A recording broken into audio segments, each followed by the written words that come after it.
tàmbalee liggéeyu marché bi ak léegi am na ñaari weer yu teg ay fukki fan ak juróom wala yooyu noonu boobaak léegi nag li ñu bëggoon ci marché bi mooy li nga xam ne mooy hall central maanaam hall bu mag bi nga xam ne fa dañuy jaayee légumes yeeg yooyu noonu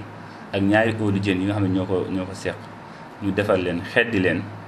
bu leen xeddee ñaari hall yu jën yi ñu yëkkati ko également yokk ko ba mu niveler ko ba mu doon toll ak hall central bi changer toiture yi parce que dafa amoon problème mu ndox mu doon senn mais également régler problème étanchéité bi régler problème mu électricité bi installation électrique anarchique bi fa amoon ñu dindi ko wutal ko ay coffret mais également wutal ko ay extincteur peinturaat hall yi mais également carrelage table yi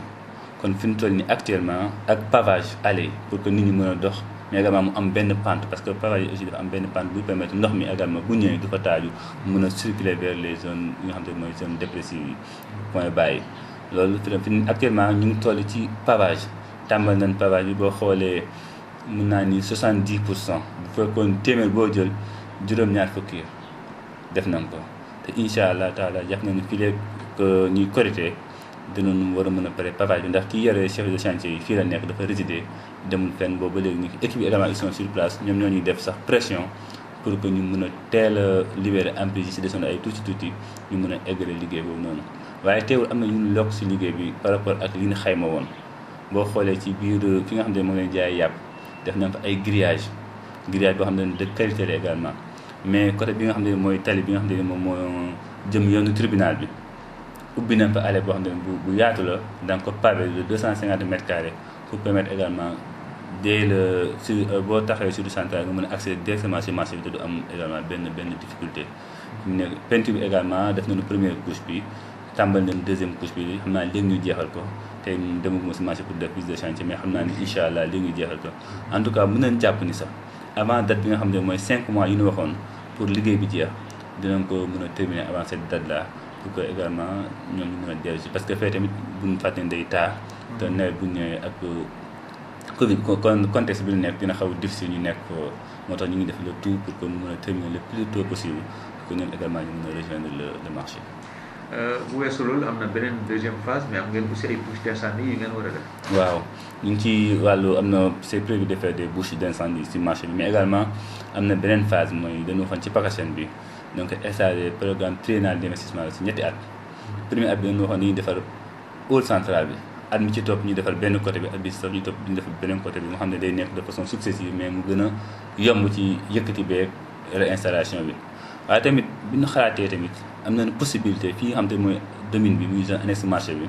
am na fa espace boo xam te ni mën nañ fa def li ñu naan centre commercial bi dina mën a accueillir toutes ces populations ñi nga xam ne dañu occupé marché bi te mu nekk de manière anarchique nekk ay commerçants la pour la plupart ñu am ay magasins yoo xam te ni ce sera encore beaucoup plus dur mais également mooy gën a am sécurité mooy gën a baax si ñoom te dina nekk ci ay prix bu abordable xam te ni maa yom daan nekk ci ay conditions yu baax conditions de travail mais également marché bi nekk respecter conditions de sécurité yi nga xam te ni moom la marché war a respecter ñu am ay aires de dégagement accessibilité bi yomb nit ñi mën a dem dikk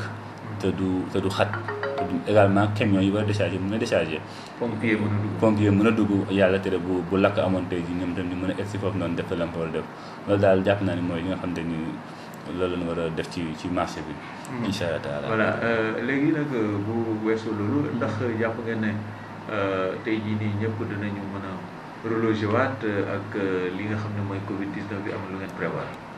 lu war a mën a nekk la te waaye nag dafa laajaat waxtaan ndax boo xoolee marché bi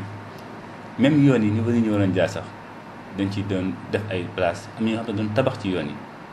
mu nekk occupation bu anarchique te tey jii fi ñu toll nii ak pandémie bii di Covid 19 war nañ ci def taxaw seetlu jàngat li amoon warta mën a am mais boo xoolee depuis ñuy defar marché bi ba léegi alhamdulilah amul benn coow ndax ñun ak ñi nga xamante ñoo seqal ñoom lañ seqal liggéey bi ñu ngi déggoo saa su ne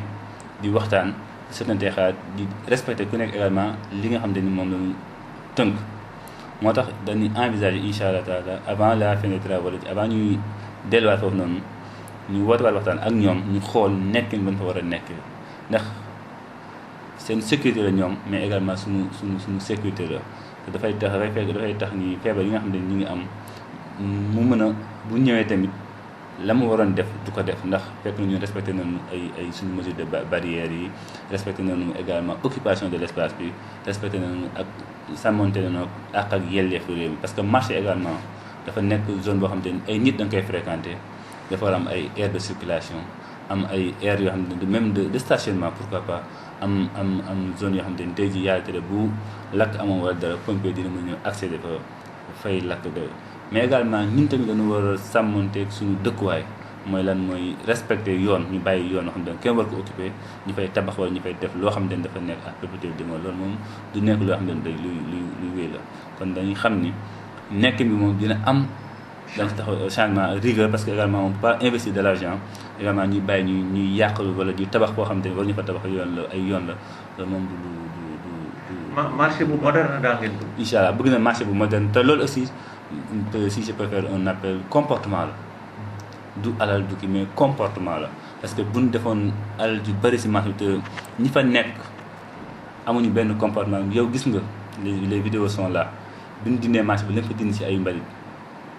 c'est des tonnes et des tonnes d'ordures. On a fait plusieurs opérations bu njëkk bi 100 éléments de la Croix-Rouge ñoo ñëw UCG jox ñu ay bac ñu def fa toute une journée mais ensuite ñu jëlaat ay nit fay leen troisième opération bi ñu jël ci mag bi ay éléments fay leen toujours également pendant une semaine ñuy ànd suñu équipe technique yi ñi nga xam ne waa voirie yi ñuy xëy ci marché bi di fa liggéey teewul mënuñu xaajal sax liggéey bi mbalit ma fa nekkoon il a fallu ñu def un appel historique au Baye Fall ñu ñëw fa ñoom tamit yendu fa def fa liggéey bu am solo pour que ñu mën a tàmbali liggéey bi loolu nag problème mu ña fa nekk la il faut que ñu changer suñu ay comportement parce que bu ñu appliquer règlement rek chaque vendredi ci marché war na am benn poubelle boo xam ne fa lay def ay mbiram bu paree ñu dajale am benn zone boo xam ne fa la ñuy choisir pour këpp fa mbalit maintenant mairie nag def ay rotation di ñëw di ko jël di ko yóbbu mais boo xoolee place yi ñu doon liggéeyee fa ñu génnee mbalit moom kon loolu nekkatul problème mais problème de comportement la te loolu également c'est à travers la sensibilisation mais également waxtaan pour ñu am beneen nekkin parce que foofu ñoom également ñoo fay nekk bu amoon dara lu xew yaakaar naa ñun mooy les premiers impactés ñun aussi war ñu bàyyi loolu di ko seetaan am nañ si part de responsabilité parce que suñu responsabilité ñu gérer marché ba ña fa war a nekk si ay sécurité ña fay dem tamit muy population yi bu mu fa demee tamit nekk ci sécurité